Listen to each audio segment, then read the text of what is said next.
கோயிலுக்கு ஏதாவது நேர்த்திக்கடன் பிரார்த்தனை பண்ணிட்டு அதை நேர்த்திக்கடனை செய்யாமல் விட்டுட்டா, சித்தர்களுக்கோ இல்லை கோவில்கள்லையோ நான் ஒரு பிரார்த்தனையில் காணிக்கை பொருள் இன்ன தர்றேன்னு சொல்லிட்டு அதை கொடுக்காம விட்டுட்டா கோவிச்சுக்குமா சாமி? சாமிக்கிட்ட ஒரு விஷயத்த சொல்லிட்டு செய்யாமல் விட்டுட்டோன்னா அது சாமி கோவிச்சுக்குமா?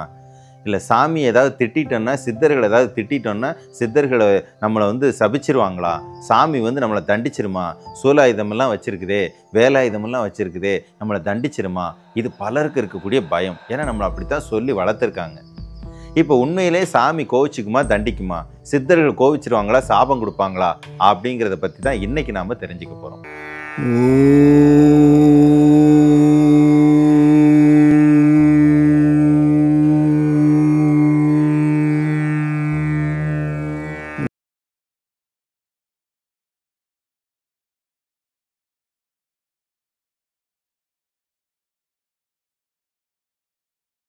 குருவே சரணம். எல்லா கோவில்களையும் இஷ்ட தெய்வமாக இருக்கலாம், குல தெய்வமாக இருக்கலாம், சித்தர்கள் ஆலயங்கள், சித்தர்கள் சமாதி இருக்கு இல்லையா, அங்கே எல்லாம் இருக்கலாம். நமக்கு ஒரு குணம் உண்டு. அங்கே போன உடனே ஒரு ஒரு பேச்சுவார்த்தை நமக்குள்ளார ஒரு உடன்பாடு ஒன்று பண்ணுவோம், உடன்படிக்கை ஒன்று ஏற்படுத்துவோம். எப்படின்னு கேட்டிங்கன்னா, எனக்கு இன்ன தேவை இருக்குது, இதுதான் பிரார்த்தனை, இது நடந்துச்சு அப்படின்னா நான் உனக்கு இன்னதை செய்கிறேன். எனக்கு வேலை வாங்கி கொடு, உனக்கு நான் வேல் வாங்கி தர்றேன், இல்லைனா உனக்கு ரதம் செஞ்சு தர்றேன், இல்லைனா ஒரு 1,00,000 ரூபா காணிக்க போடுறேன், இல்லைனா இதை செய்கிறேன் அதை செய்கிறேன், எனக்கு திருமணம் நடந்தா, எனக்கு குழந்தை பேர் வந்தா நான் உனக்கு இப்படி செய்கிறேன். இப்படிங்கிறத இஷ்ட தெய்வங்கள், குல தெய்வங்கள், சித்தர்கள் கோவில்கள் எல்லாம் நம்ம பிரார்த்தனையாக வைக்கிறது வழக்கம். ஒரு குறிப்பிட்ட காலத்தில் சில பிரார்த்தனைகளை உடனே நிறைவேற்றிடுவோம், பல பிரார்த்தனைகளை செய்கிறதுக்கான நேரக்கூறு இல்லாமல் விட்டுருப்போம். பல பேர் என்ன சொல்லுவாங்கன்னா, பார்த்தியா நீ இந்த கோயிலில் வேண்டுன அதை செய்யலை, அதனால தான் உனக்கு இந்த கஷ்டம். அதெல்லாம் சும்மா இருப்பானா? முருகன் என்ன சாதாரணமான ஆளா? காளி என்ன சும்மா சாதாரணமான ஆளா? முனியப்ப எவ்வளோ துடியான ஆள் தெரியுமா? சொன்னபடி கொடுக்கலன்னா தூக்கிட்டு போயிடுவார். சில திரைப்படங்களில் கூட காட்டுவாங்க, நீ குழந்தைய எனக்கு காணிக்கத்தானே கொடுக்குறேன், என்ன கொடுக்குறேன்னா உன் குழந்தைய நான் விட மாட்டேன், தூக்காமல் விட மாட்டேன், இப்படின்லாம் காட்டுற மாதிரி. உண்மையிலே அந்த கடவுள் அப்படி நமக்கு அவனுக்கு கொடுக்குறேன்னு சொல்லி சொன்னதை நமக்கு கொடுக்கல அப்படின்னா கோச்சிக்குவாரா? இல்லை அந்த கடவுளை நம்ம கோபத்தில் திட்டோம் அப்படின்னா கோவிச்சுக்கு வரா? இல்லை சித்தர்களுக்கு இந்த மாதிரி ஒரு விஷயத்தை செய்கிறேன்னு சொல்லிட்டு செய்யலை அப்படின்னா சாபம் கொடுத்துருவாங்களா? இல்லை சித்தர்கள் ஏதாவது திட்டோம் அப்படின்னா சாபம் கொடுத்துருவாங்களா அப்படின்னு கேட்டிங்கன்னா, உங்களுக்கு சித்தர்களை பற்றியும் இறைவனை பற்றியும் புரியலைன்னு அர்த்தம். இறைவன் பரிபூரணமான அன்புக்கு சொந்தக்காரன். இறைவனுக்கு குணமே கிடையாது. பரிபூரணமான அன்பு, அன்புன்னா ஒரு குணம் தானேன்னா, அன்புன்னா அப்படிலாம் இல்லை, அது ஒரு கேரக்டர், ஒரு விதமான குவாலிட்டி. அந்த குவாலிட்டிக்கு சொந்தக்காரர் தான் கடவுளுங்கிறவர். நீங்கள் சாதாரணமாக செய்கிற இந்த மாதிரி சின்ன சின்ன விஷயங்களுக்கெல்லாம் சலனப்படுகிறார் என்றால் அவர் எப்படி கடவுளாக இருக்க முடியும்? சிம்பிளான ஒரு கேள்வி.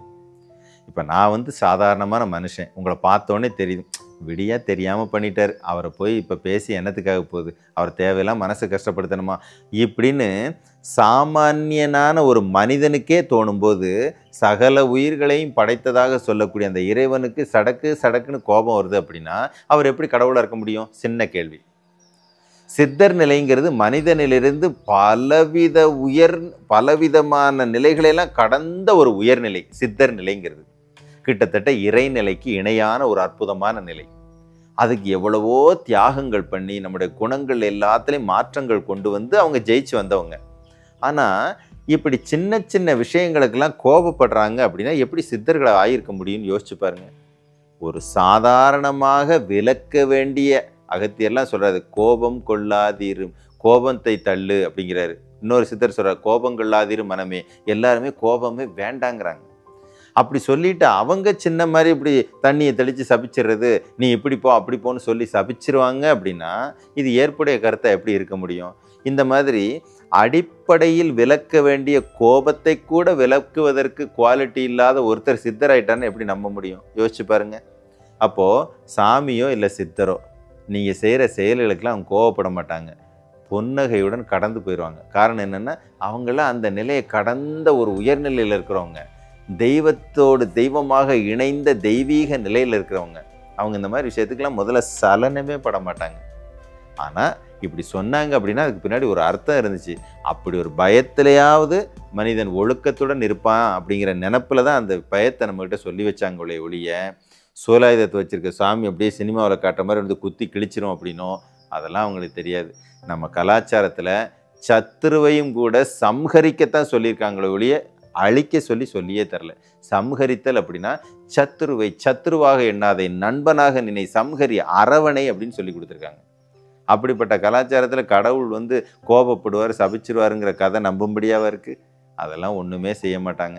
நீங்கள் கொஞ்சம் ஒழுக்கத்தோடு இருக்கணும்னு சொல்லிட்டு ஒரு உவமையாக சொல்லி வச்சது தானே ஒழிய, பயம் நல்ல விஷயத்துக்கு நீ மாறுவன்னு சொல்லி வச்சது தானே ஒழிய, இந்த கேவலமான குணங்களை எல்லாம் கடவுளோ சித்தர்களோ எப்பயுமே வச்சிருக்க மாட்டாங்கிறதான் 100% உண்மை. குருவே சரணம்.